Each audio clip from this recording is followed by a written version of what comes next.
Vamos a recibir a nuestro compañero del noticiero y antes de darle la bienvenida a él y a todos los compañeros que trabajaron el fin de semana, felicitarlos por la gran cobertura que hizo Montecarlo Televisión y Telenoche en particular de un hecho histórico para nuestro país, fiel a la tradición de Telenoche. Este equipo de trabajo desde muy temprano estuvo transmitiendo en vivo todos y cada uno de los acontecimientos que se iban dando y recogiendo entonces la opinión de las personas involucradas con análisis específico. Así que a vos, Nico, y a todos quienes trabajaron arduamente el sábado fundamentalmente y también el domingo, el reconocimiento por haber hecho un trabajo estrictamente profesional, comprometido y acorde a las circunstancias que estábamos viviendo. Así que el saludo para todo el equipo. Bueno, muchas gracias. Gracias, Sole. Fede, tanto tiempo. Sí, hace tiempo no te veía. Bueno, Nico, ahora ya pasaron algunas horas, ¿verdad? Desde que, bueno, nos enteramos de la noticia de la renuncia, de cómo se dieron los hechos, donde, bueno, todavía quedan un montón de preguntas, ¿verdad? Y de análisis por delante para poder entender cabalmente cómo se fueron dando estos hechos de renuncia. Finalmente, es la primera vez que renuncia un vicepresidente en la historia política de nuestro país. Arranquemos por el principio, ¿no? Que fue el enterarnos de alguna forma inesperadamente que él se iba a adelantar a ese plenario del sábado, ya con su posición y su decisión tomada de renunciar a la vicepresidencia. ¿Por qué se dan así los hechos? Yo creo que no se puede separar la decisión del sábado de mañana de todo lo que aconteció, en particular en la última semana, desde que el lunes se conoce el fallo del Tribunal de Conducta Política. Es obvio que Sendik lo conocía, el fallo. O sea, él sabía lo que es. De hecho, Javier Miranda, el presidente del Frente Amplio, dice que hay cerca de 9, 10 personas. Sí. Yo más o menos he reconstruido mentalmente, atando algunos cabos. Sí, los integrantes del plenario, los 5 integrantes del tribunal, el presidente del Frente Amplio, Tabaré Vázquez, Raúl Sendik y José Mujica. Yo creo que José Mujica lo sabía. Él primero dijo que sí, después dijo que quería ver los papeles, pero ahí ya tenemos 9. Había 9 personas que sabían desde hace mucho tiempo qué era lo que contenía el fallo. Pero claro, a partir de que el fallo se hace público, que tampoco es hasta técnicamente equivocado decirle fallo, a todo el mundo le decimos fallo. Sí, es un informe. Es un informe, claro, porque no propone ninguna pena. Ni siquiera es vinculante, o sea, pero bueno, en fin. La justicia es otro capítulo que... Claro, cuando se conoce el fallo del lunes del Tribunal de Conducta Política, ahí empieza un proceso de negociación. Porque el fallo es muy por encima de lo que se esperaba, por quienes no conocían, porque tiene términos que son muy duros, y eso obliga a distintos sectores del Frente Amplio a llegar a una fórmula que permitiera respaldar el fallo del Tribunal de Conducta Política, porque la imagen iba a ser muy mala si no se respaldaba, dar una señal para el exterior, y a su vez habían sectores que entendían que no había que crucificar a Raúl Sendik. Si no en eso estuvieron trabajando toda la semana. Cuando se llega a un acuerdo, en la mayoría del Frente Amplio, el viernes de noche, ese acuerdo, yo la información que tengo, es que no es bien recibido por la lista 711. La lista 711 y Raúl Sendik a la cabeza dice, eso nosotros no lo podemos aprobar. O sea, nosotros no podemos aprobar que se lo inhabilite para lemas comunes en las próximas elecciones, no podemos aceptar que se lo saque o se lo suspenda de la Agrupación Nacional de Gobierno, bueno, en fin. Entonces no quedaban muchas alternativas. Esa es la realidad. El acuerdo no implicaba que dejar la vicepresidencia. No. No implicaba que dejar la vicepresidencia. Es un error decir el Frente Amplio le va a pedir que renuncie. No. Porque el Frente Amplio no tiene nada que hacer sobre la vicepresidencia. Claro. Raúl Sendik es elegido por todos los uruguayos. Claro. Es el vicepresidente todavía de todos los uruguayos, no del Frente Amplio. Ahora, es verdad que es muy difícil para un vicepresidente seguir adelante sin el respaldo de su partido, estando inhabilitado para presentarse en las próximas elecciones, y a su vez también hay un par de acontecimientos que no hay que dejar de tomar en cuenta, es la posición de Tabaré Vázquez. Claro. Tabaré Vázquez pasó del bullying más fantástico de la historia a decir una renuncia es una renuncia, a decir yo hubiera renunciado. Claro. Sabiendo el fallo del tribunal, porque él lo conocía, dice antes, bueno, si a mí me toca un fallo en contra, yo renuncio, le marca la puerta de salida, y después el jueves pasado, le dice a búsqueda de nuevo, yo me hubiera ido. Entonces, todo ese escenario... Ahora, vos decís que fue conversado, porque esa es otra de las preguntas que quedó pendiente, ¿no? ¿Fue Sendik conversado Vázquez, Sendik en un mano a mano, resolución, digamos, en conjunto, o fue estrictamente personal? La información que yo manejo es que la relación Vázquez-Sendik, desde el punto de vista personal, estaba absolutamente deteriorada. El contacto era mínimo de un tiempo a esta parte.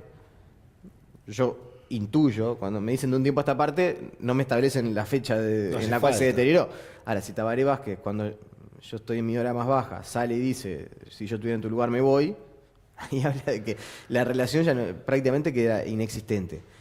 Y de hecho, la información que yo tengo es que Sendik llama a Tabaré Vázquez después del plenario a comunicarle lo que había dicho. Primero plenario, después Vázquez. Vamos a ver qué fue lo que dijo en el plenario y seguimos Sí. entonces desarrollando cómo se dieron los hechos. Yo no responsabilizo a los compañeros de la mesa política que votaron para que se publicara el informe porque no lo conocían, pero sí lo conocía el presidente del Frente Amplio y sabía lo que contenía el informe, como también lo conocía yo, y por eso había solicitado que el informe fuera considerado directamente por este tribunal, que es el verdadero tribunal, por desproporcionado, por infundado, porque no hay pruebas de lo que dice el informe. Entonces, compañeros, frente a esa situación, frente a esta situación que se ha dado a lo largo de este tiempo, frente a este conjunto de maniobras, de deslealtades, yo vengo a decirles a ustedes, que fueron los que confiaron la vicepresidencia bajo mi responsabilidad, les vengo a decir, a poner a disposición de ustedes la vicepresidencia, de verdad. Vengo aquí a renunciar a la vicepresidencia de la República y lo vengo a hacer aquí en este organismo. Lo vengo a hacer aquí y no se lo mando a decir por la prensa, como me lo han mandado a decir muchos compañeros, queridos compañeros, apreciadísimos compañeros. No les mandé el mensaje por la prensa. Me he llamado a silencio a lo largo de toda esta semana. Pero vengo a decirles a ustedes aquí, que fueron los que confiaron en esta responsabilidad en mí, que esa responsabilidad la pongo en sus manos. Bueno, ahí estaba, ¿no? Lo conoces hace mucho tiempo a Sendik.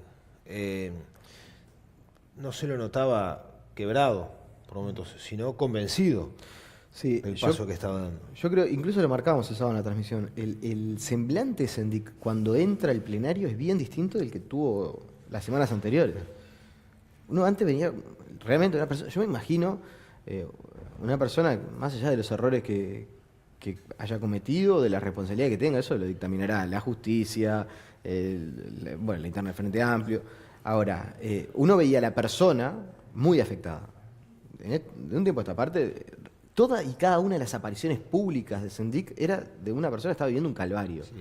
No fue la impresión que me dejó cuando Leo Pedrosa lo entrevista, le llega a preguntar algo cuando ingresa al plenario, y Sendik le dice, estoy tranquilo, ahora después hablamos, y no fue el Sendik con voz entrecortada que aparecía últimamente cuando estaba renunciando. O sea, es 1 minuto y medio, en realidad la alocución de Sendik en el plenario duró cerca de 10 minutos. Sí. Ahí lo que trascendió es 1 minuto y medio, una reunión cerrada.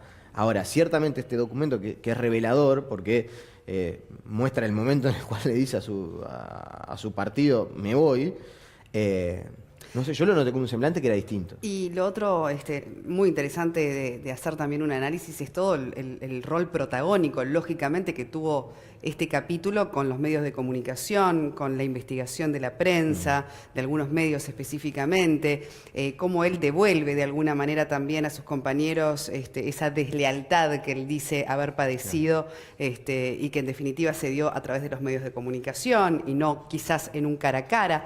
Todo eso lleva también a cuestionarnos el estado de salud de esa interna del Frente Amplio.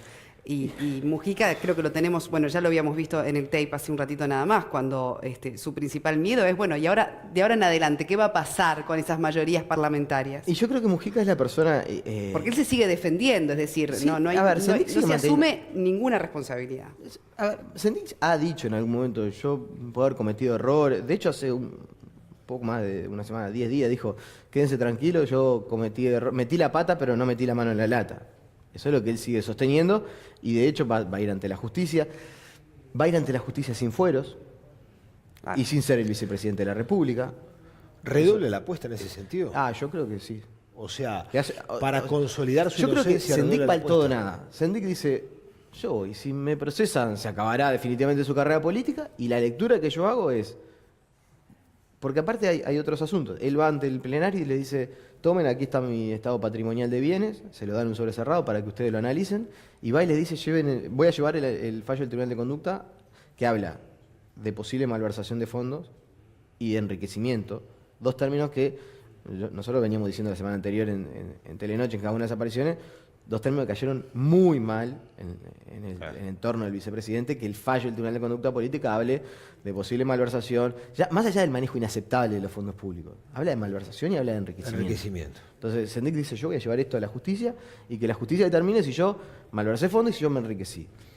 Mi lectura es que Sendik va por todo.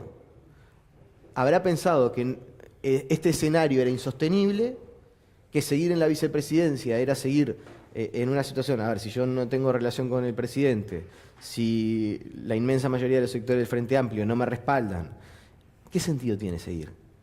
Me voy, me someto a la justicia y yo calculo que si Sendik confiará en salir bien parado, no sé, eso dependerá del foro íntimo de él, pero él considerará que si sale bien parado tendrá una nueva oportunidad en política. Porque además no hubo sanción por parte del plenario, porque no terminó sesionando. Y bueno, eso fue uno de los temas, ¿no? El plenario ni siquiera llegó a tratar. Claro, no trató. Escuchó a Sendik y se terminó ahí. Y sí, se pide un cuarto término y se hace una declaración que es bastante general. Lavadita, ¿no? Claro. Como le dicen. Es una declaración que no se compromete porque ni habla, ni hace un respaldo explícito. Dice, tomo nota de que el vicepresidente renuncie a su cargo. Bueno, Sí, tomar todo, nota todo. es administrativo, ni siquiera sé por qué aparece en la resolución. Quiere decir que no hace ningún juicio de valoración ni hacia Sendik, ni hacia... Después, dice, respalda la institucionalidad. ¿Qué es respaldar la institucionalidad? ¿Es respaldar al presidente? ¿Es respaldar el fallo del Tribunal de Conducta Política? ¿Es respaldar el plenario, el octavo? No sé, ¿por quién? Bueno, se habla del tema de los esfuerzos por la unidad, todo lo que vos quieras, y poco más. Bueno, y volviendo a ese tema de la unidad, es que te pido tu análisis en ese sentido, ¿no? Porque si se habla de lealtad, si se habla también de la preocupación que hizo explícita Mujica por si la 711 tomase Yo creo que también una posición. el gran fortalecido es Mujica. Sí, claro. Mujica y el Movimiento de Participación Popular. Porque durante todo el proceso Mujica fue...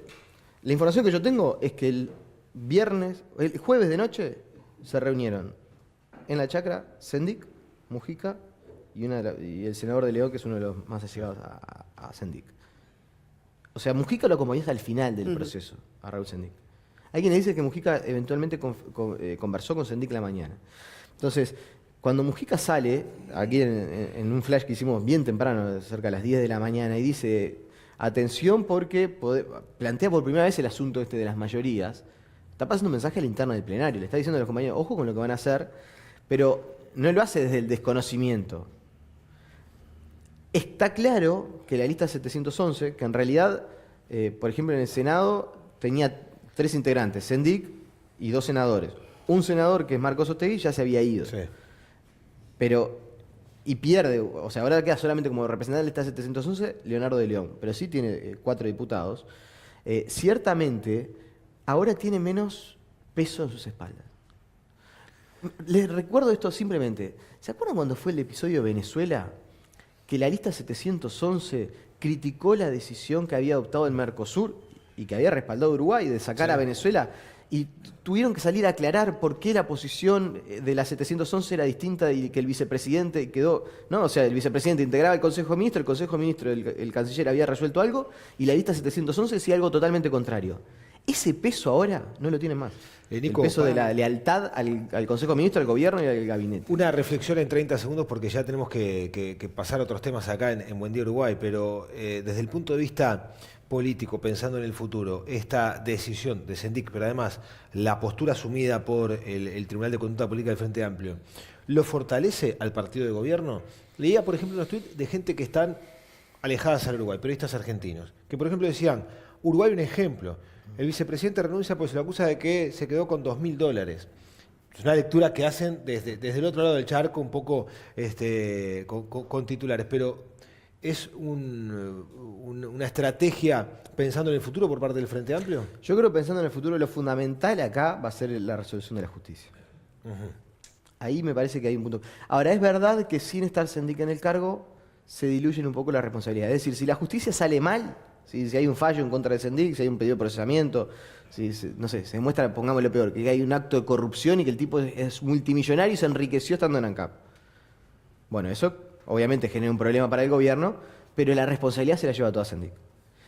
Si el fallo de la justicia absuelve... Hay algo que muchas veces no recordamos. En el pasado periodo de gobierno, Fernando Lorenzo, Sí, fue hubo un procesado. pedido de procesamiento por abuso de función estando él en el Ministerio de Economía. Sí. Era el ministro de Economía y eso hoy por hoy casi que no se recuerda.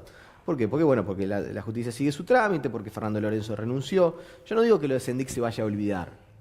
Digo que depende de lo que pase en la justicia, va a tener más o menos peso en la campaña. ¿Y cuándo que, pase? y que a su vez esto hay un alivio en el Frente Amplio porque se deja de discutir, sobre todo a la interna y en los medios de comunicación, estar totalmente presente el asunto de que el vicepresidente está cuestionado. Entonces, desde ese punto de vista hay un alivio.